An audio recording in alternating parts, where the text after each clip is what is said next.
Free body, mind, and abandon it. Throw yourself into the house of the Buddha.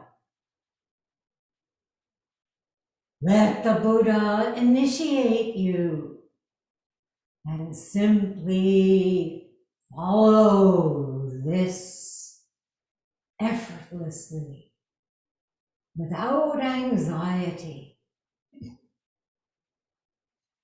Then you can be freed from samsara, life, death, and become a Buddha.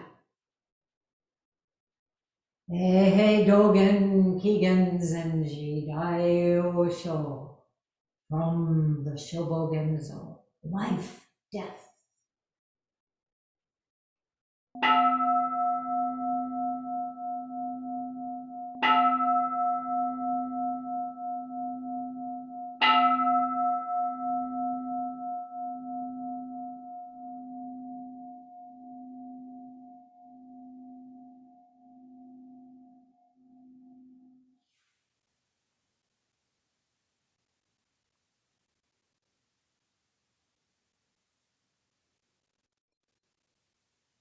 Such a rare day.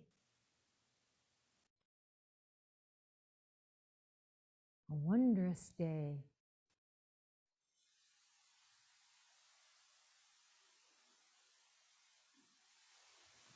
"13 or so of us here at Hoenji." I caught a quick glimpse of New York Zendo, but now all I see is myself. That's the way this technology is. Anyway, there seemed to be quite a few people. Hi, New York Zendo. 2 residents at Bosatsu Zendo, and a few at Austin Zen Center. Here in Syracuse, driving over from my house this morning, 12 degrees, sparkling, shining, snow and ice, in the sunshine. The days are longer. The light is suggesting spring will come.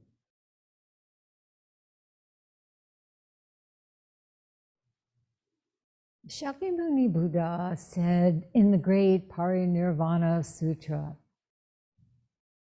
"The Buddha's appearance in the world is rare. The human form difficult to attain. And directly having faith in the Buddha's birth is something also difficult. Being capable of patience is difficult. Attaining the human body is rare. Your meeting me must not be passed by in vain."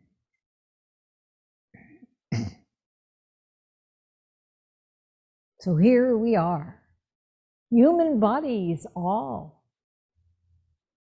It's the 20th day of the 2nd month of 2022. The year of the tiger unfolds day by day, breath by breath. We've come together from the east, the west, the north, the south, live and on Zoom, also live in this rare encounter in this rare human form.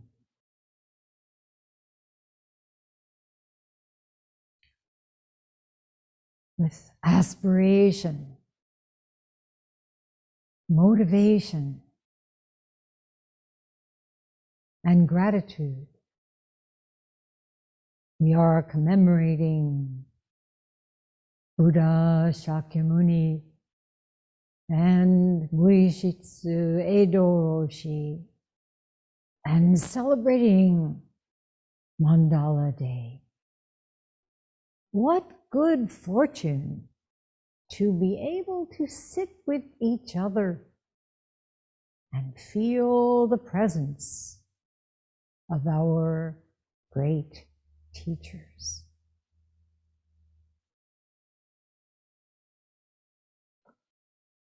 In the Hebrew calendar, this weekend is also the 77th memorial of my father, Leonard Cohen Corlin, who was killed fighting the Nazis just before the end of World War II.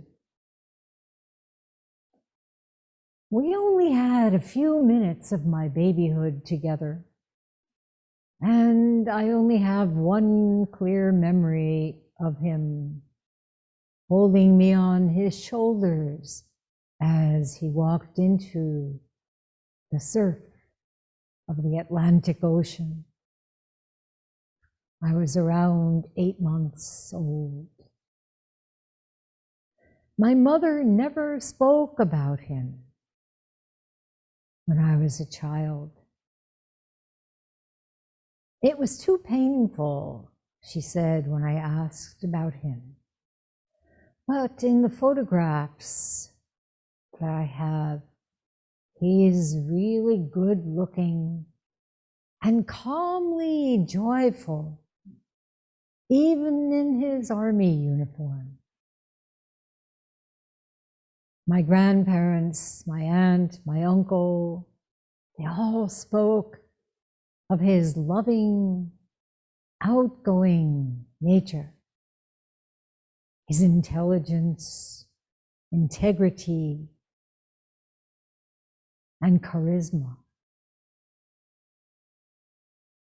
Traits in which I felt held in a formless embrace, no matter how difficult the ensuing years were.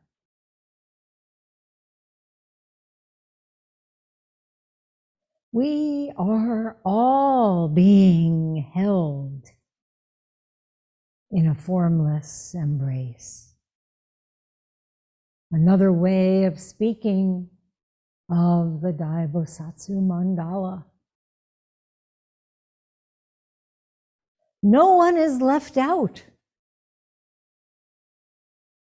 We just chanted Hakuin Zenji's Song of Zazen. Sentient beings are all fundamentally Buddhas. This is who we are. Every one of us. We can experience this in our Zazen when we get rid of our expectations, our ideas of progress and gain. At the beginning, and on and off throughout our journey, faith does seem difficult. But that's because we think it must mean faith in something, something out there or up there. That's the problem. That's the problem. We have to learn to give up all such notions. We have to surrender.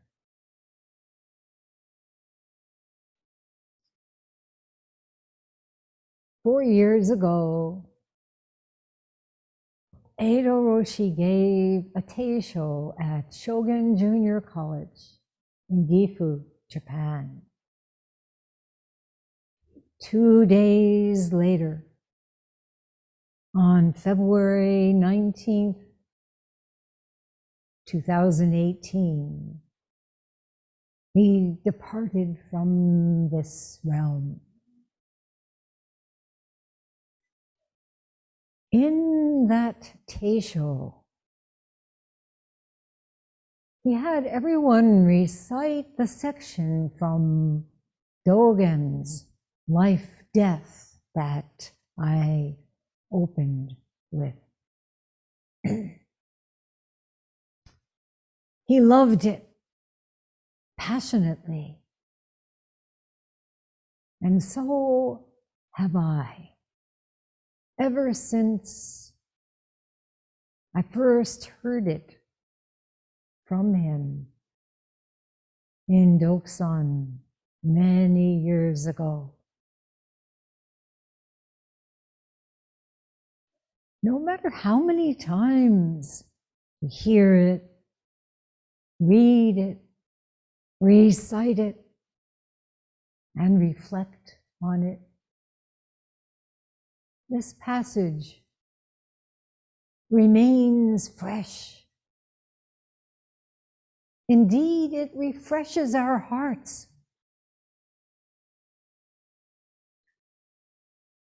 Free body, mind, and abandon it.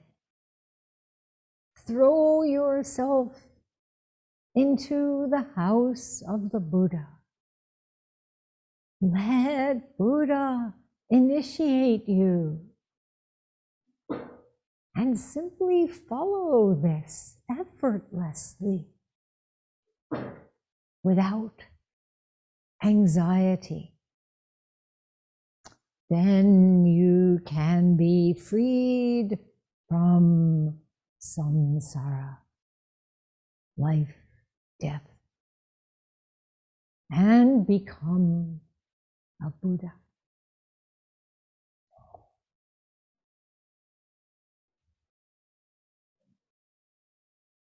Free body, mind, and abandon it.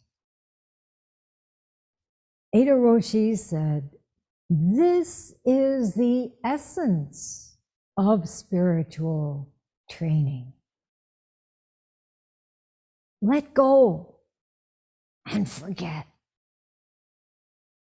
Throw yourself into the house of the Buddha. Let the Buddha initiate you.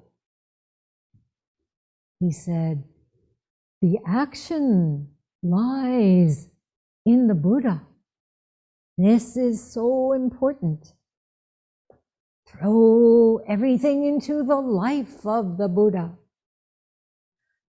Zazen, for example, is all about relinquishing, isn't it? It's a surrender. It's because you don't relinquish and surrender that you unnecessarily suffer.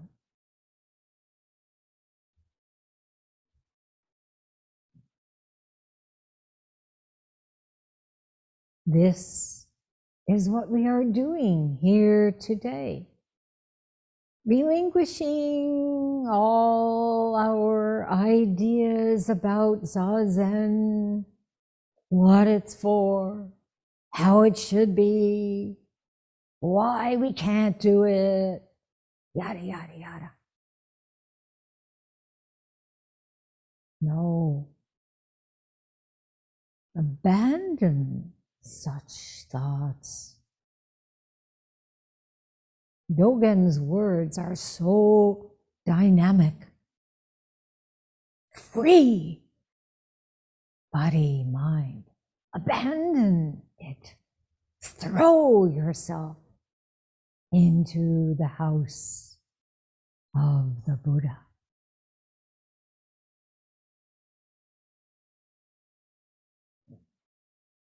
The Buddha has appeared.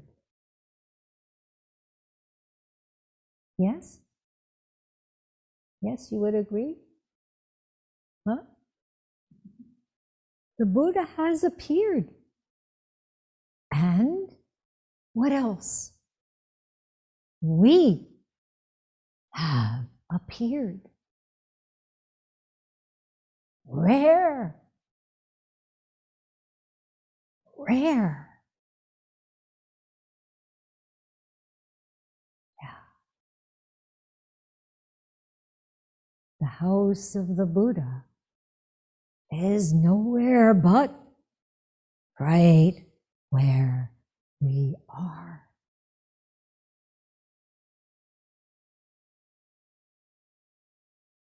We don't have to throw ourselves far away, right? Right here. Just here. Our very breath is the initiation.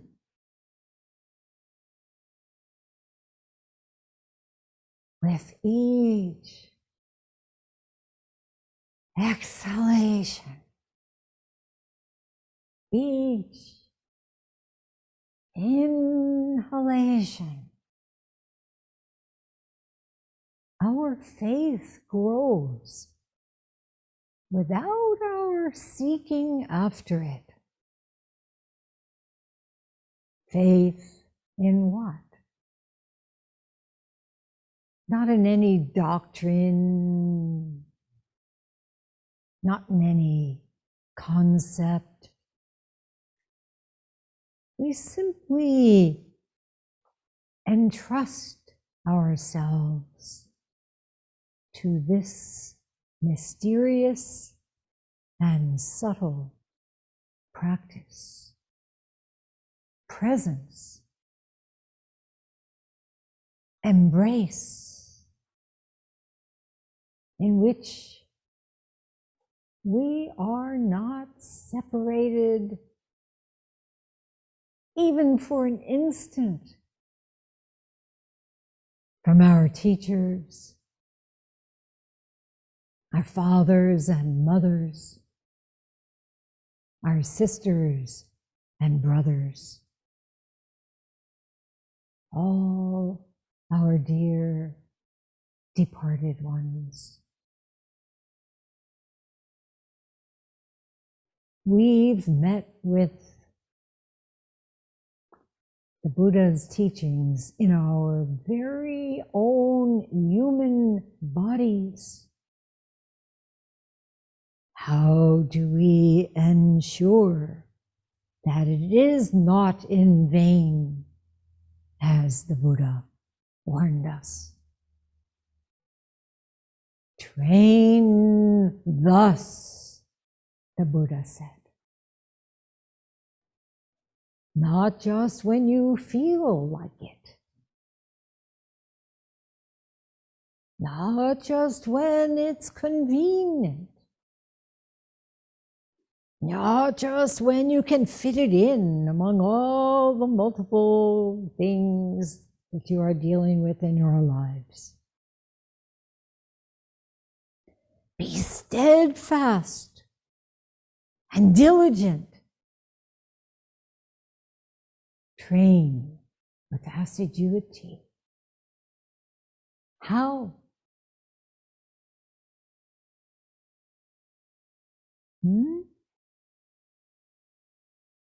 Let the Buddha initiate you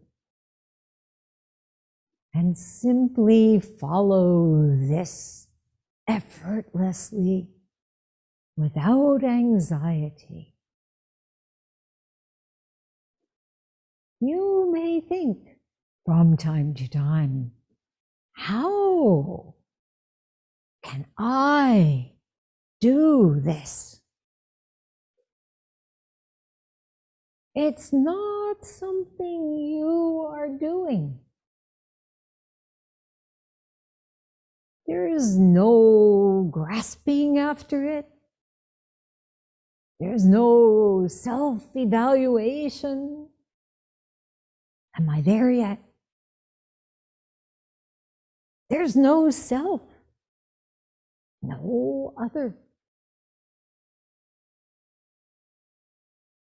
One's vow, your vow, my vow, and the Buddha's vow are not two.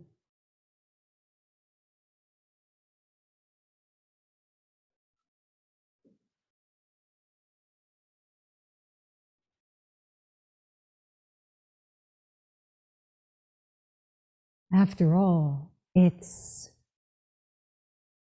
our fundamental Buddha nature that calls to us to sit down.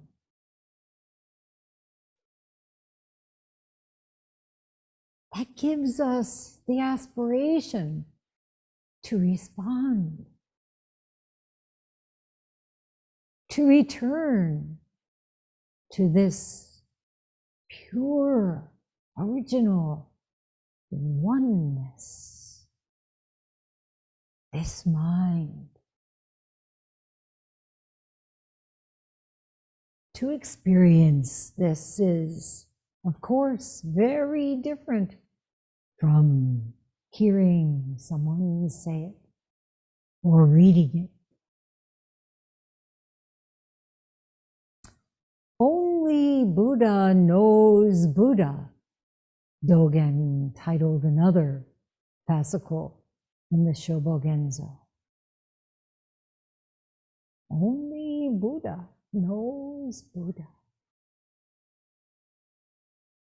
For each of us, Buddha has called Buddha. Buddha knows Buddha. To awaken to this, of course, requires a strong vow and the determination to set forth on a journey without end.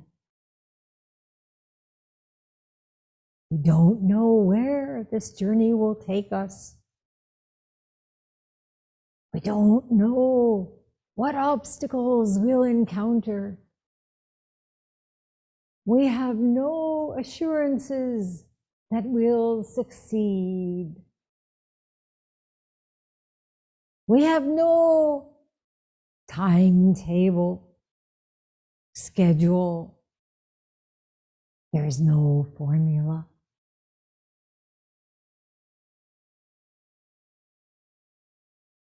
What does it take? We have to be willing to enter fully into the challenges of our lives and really see, really listen. We have to struggle before we can fully embody Rinzai's Fuji. Nothing to do.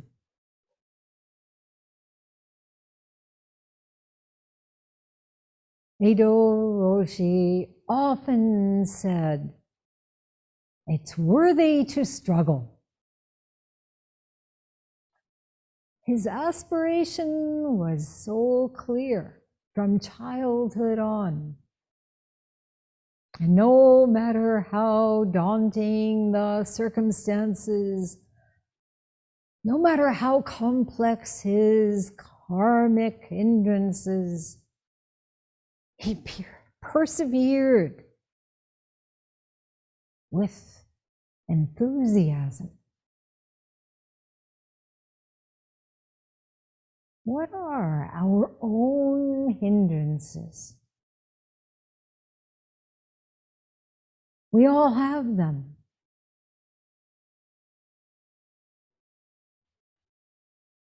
What are you struggling right now with?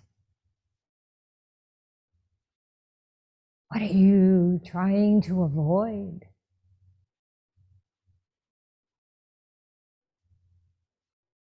What are you trying to escape? Can you face this? Bravely look into it and vow to transform it.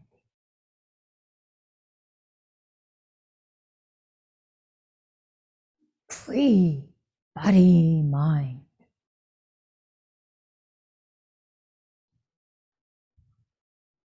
Many years ago, working with students, confusion and misgivings and worries and despair, Roshi composed what he called 5 points to live happily. He printed these 5 points on little cards, which he gave to us. Like all of his teachings, like all teachings that make a difference, these points were arrived at through his own struggles and insights. Shall I tell you those 5 points? Number 1, know that after all, life is simple. Do not complicate it. 2, be generous in your thoughts, your deeds, and with your things. 3, remember that things go according to your karma, whether you like it or not. 4, humbly obey the law of the universe, Tao, the way. 5, I think this is going to be the hardest one, but it will bring you the most happiness. Be positive under any circumstances.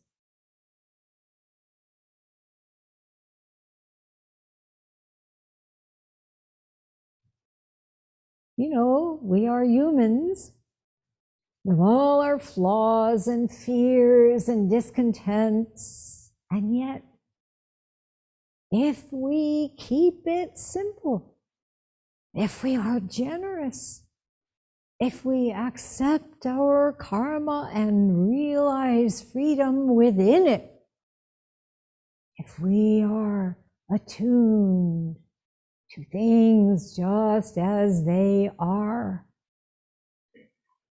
and if we refrain from complaining, but instead feel grateful for the challenges that come our way, our greatest teachers, then happiness follows, just as, quote, joy follows a pure thought like a shadow that never leaves, as the Dhammapada puts it in twin verses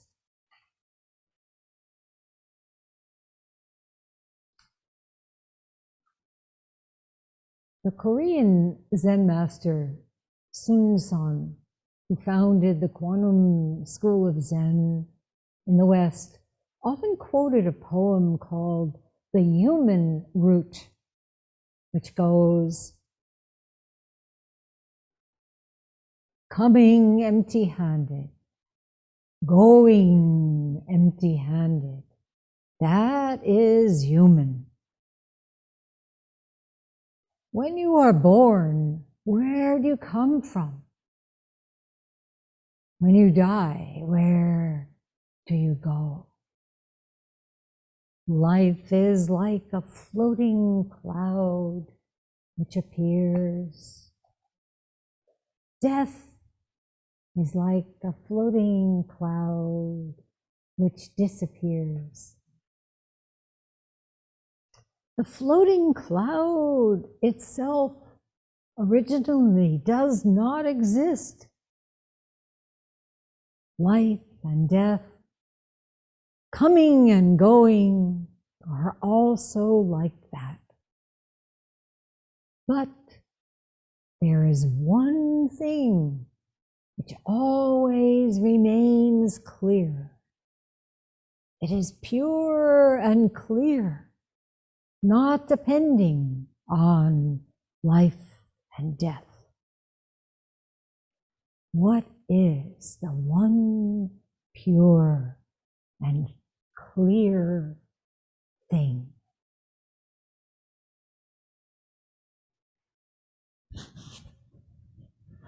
Even though we come and go empty-handed, we are born with alaya consciousness, lingering karmic traces. And we have to be aware of them, even though they are formless. They have no independent existence, but they can exert subtle yet powerful influences that flare when we are not aware. So we sit, we purify our karma. Huckling Zenji said, even those who have practiced it for just one sitting will see all their harmful karma erased. One sitting. This one sitting. Nyoon Chiko Maureen Stewart Zenny said, we learn a great deal about the intuitive wisdom of our bodies when we sit. There is a power that lies in non-resistance, and this is the real meaning of being at attention without tension.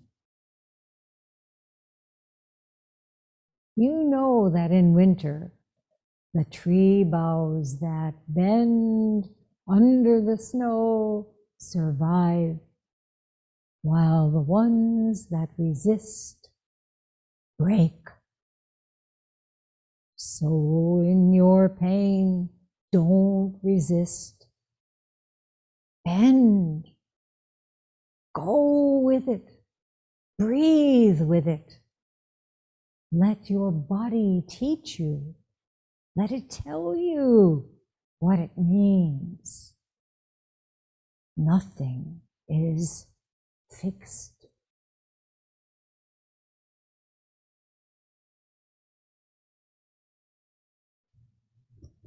Where do we come from? Where? At our last breath, where do we go? Life and death are like a floating cloud, appearing and disappearing.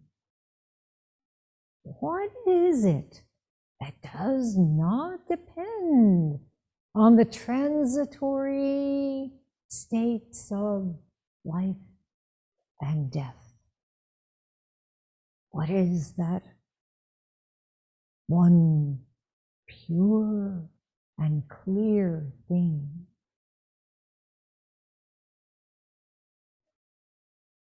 Maureen, whose memorial commemoration we will do next Sunday here, said, "With true insight, we know who we are. We can confront our life and death clearly and calmly. Life, death is not a theory. It's our personal experience.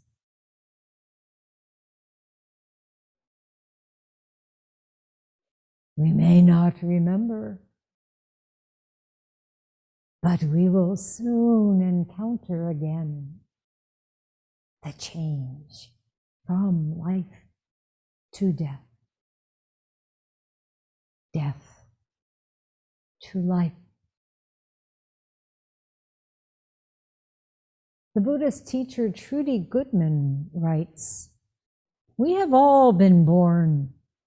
We will all die.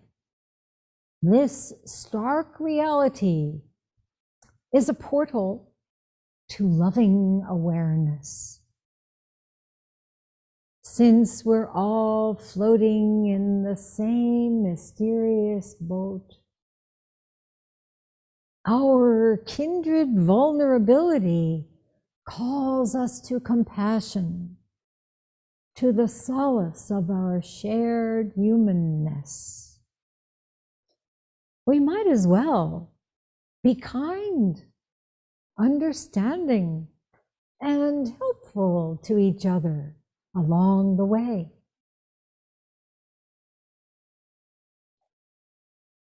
I knew Trudy long ago, actually, when we both practiced with Maureen at the Cambridge Buddhist Association. Maureen officiated at her wedding to George Bowman there. Trudy later went on to practice in the Vipassana tradition and is the founding teacher of Insight LA. She and someone you probably all know of well, Vipassana teacher Jack Cornfield, were married by Ram Dass in 2016.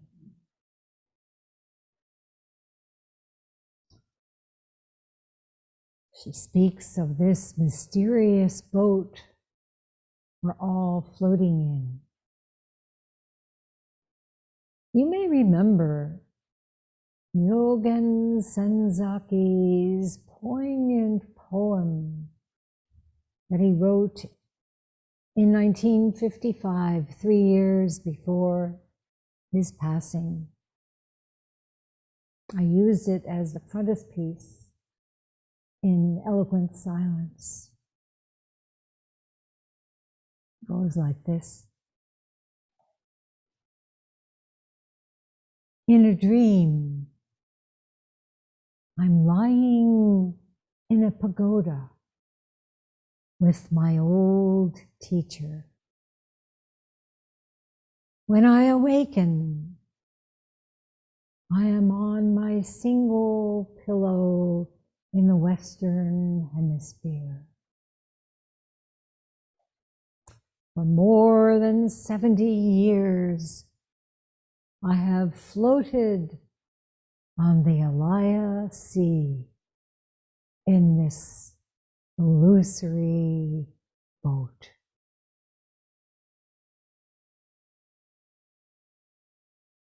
Even though his old teacher, Soenchaku Roshi, passed away in 1919, 36 years before that poem, that dream, Nyogen Senzaki felt his old teacher was utterly alive, just as Soen Nakagawa Roshi was for Edo Roshi, just as Edo Roshi is for those of us who were his disciples.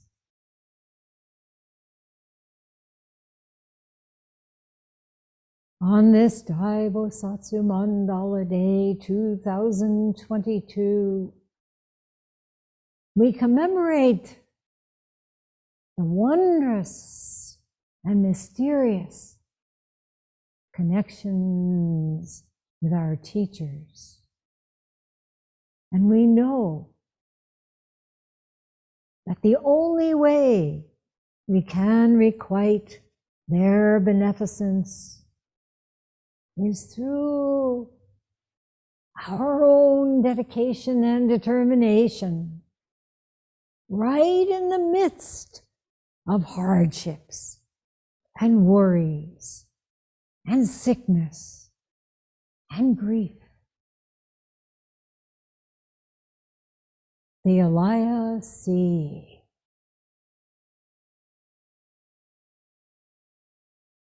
Floating here, we too feel intimations of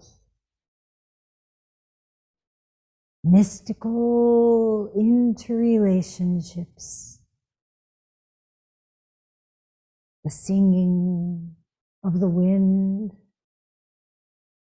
brings us into this. We can't parse it out. The illusory boat of this particular life, this stark yet temporary reality,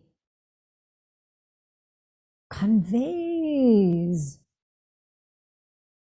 the intimacy within the dream. Which is the dream? Which is really real?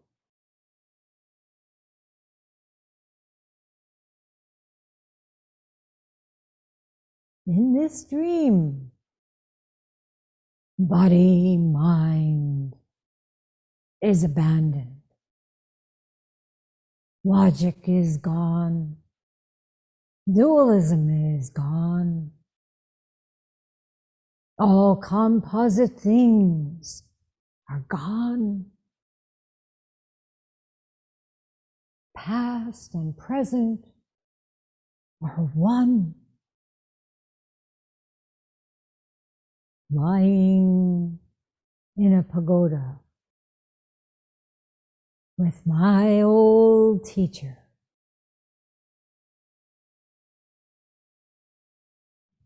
Some of you have some familiarity with the seamless pagoda of case 18 in the Blue Cliff Record. About Nanyo Eichu, Chinese Nanyang Huizhong, one of the heirs of Huineng Enno Daikon, the sixth ancestor. Eichu lived for 100 years, passing away in 775, and received the honorific Kokushi, national teacher. So is called Chu Kokushi.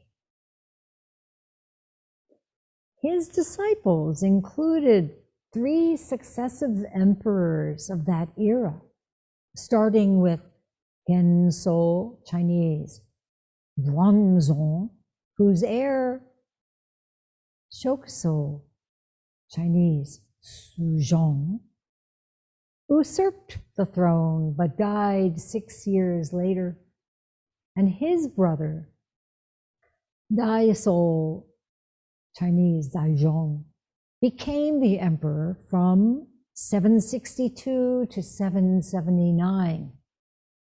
So it was Daiosho who, when Chu Kokushi was approaching the end of his life, asked, "What should I do for you when you are about to die? What would be a fitting tribute?"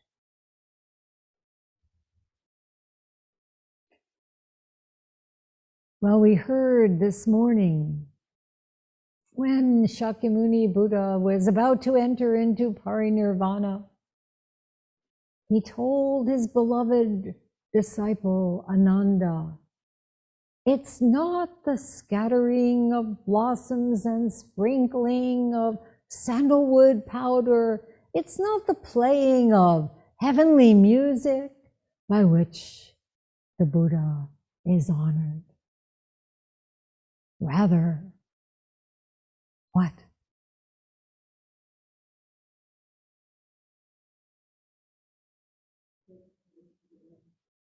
Train thus.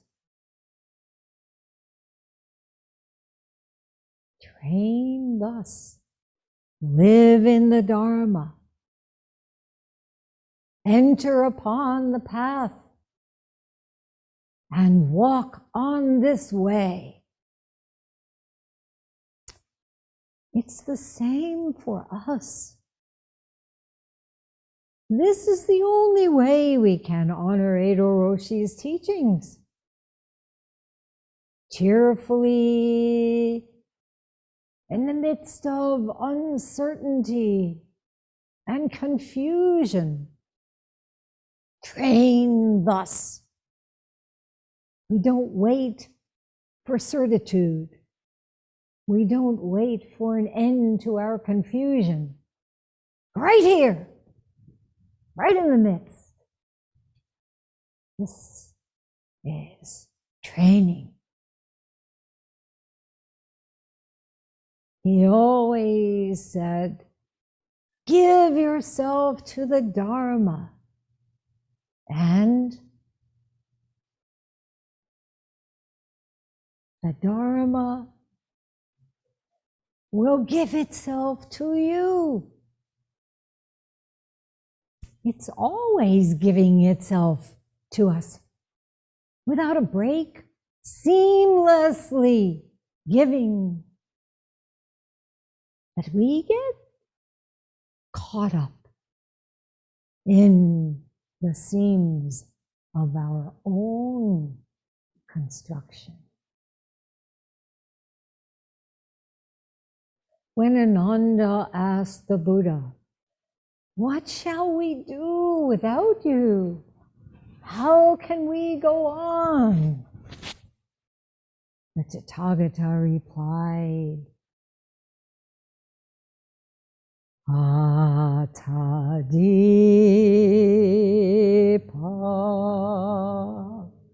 be a light unto yourself.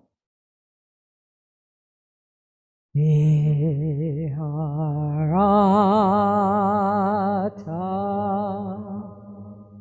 dwell in this light. Atasarana,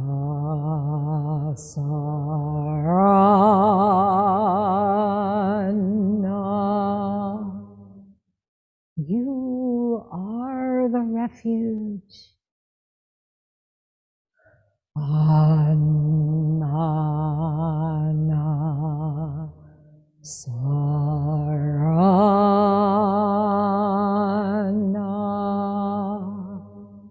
There is no other refuge.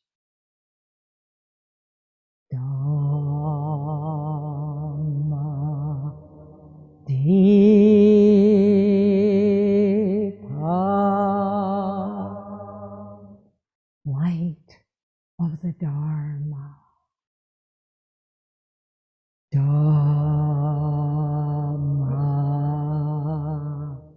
Sarana,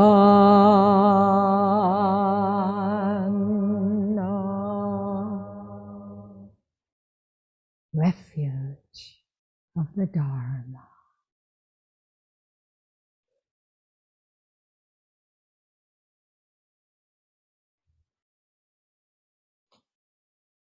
Well, what was Chu Kokushi's reply to Emperor Daiosho when he was asked,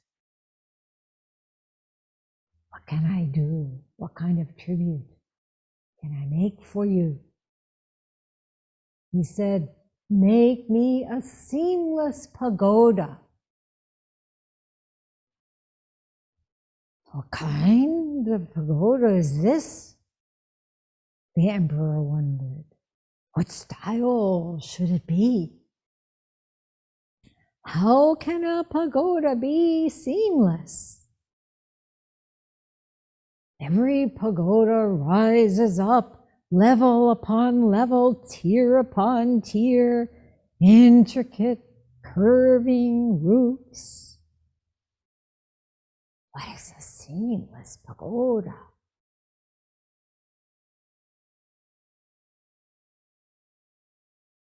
A pagoda without levels, without tiers, without scaffolding, no toehold, no up and down, no inside and outside. Free from all constructions, all concepts, all dualistic thinking. How do we build such a thing?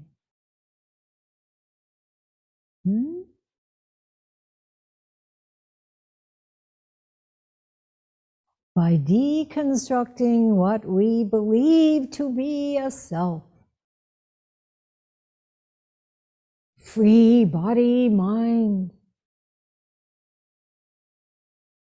Or as the Buddha says again and again in the Diamond Sutra, be free from the idea of an ego entity, free from the idea of a personality, free from the idea of a being, and free from the idea of a separated individuality.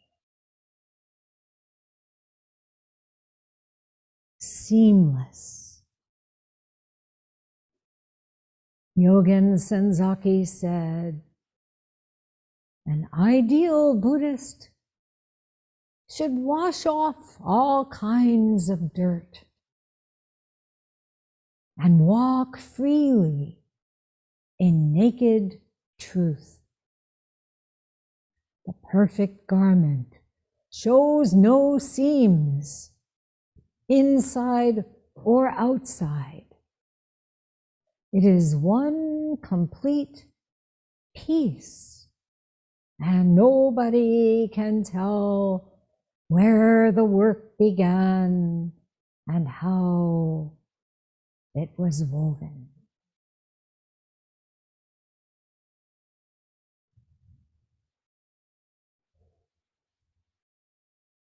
What is it to walk freely in naked truth? To live seamlessly,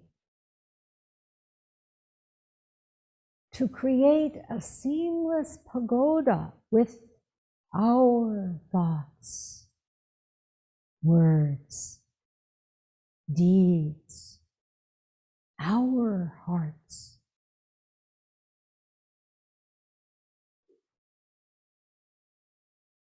Free body, mind, and abandon it. Throw yourself into the house of the Buddha. Let the Buddha initiate you.